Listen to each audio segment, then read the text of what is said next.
Vidiš li onog čovjeka tamo, sine, u crvenom i zlatu? To je naš ban.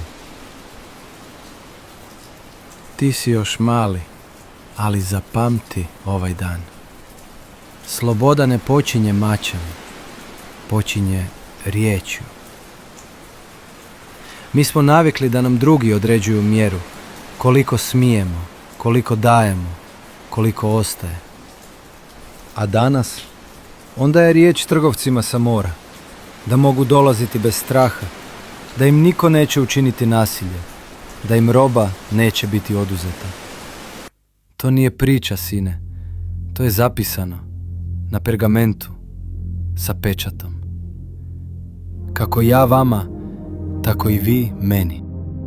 Znaš šta to znači? Znači da nas neko prvi put imenuje. Ne kao tuđe, nego kao Bosnijane. Ne rađa se narod galamom, rađa se zapisom.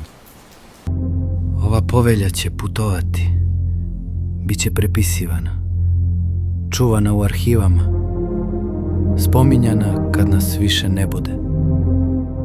I svaki put kad je neko pročita, znaće da smo postojali. Ti možda sada vidiš samo poljanu. Ja vidim početak odgovornosti.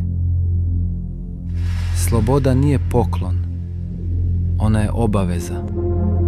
A znaš li ko je prvi savjetovao Bana da potpiše ovu riječ? Ne mač, nego pergament. Sljedeći put govorit ćemo o toj tišoj sili iza prijestolja.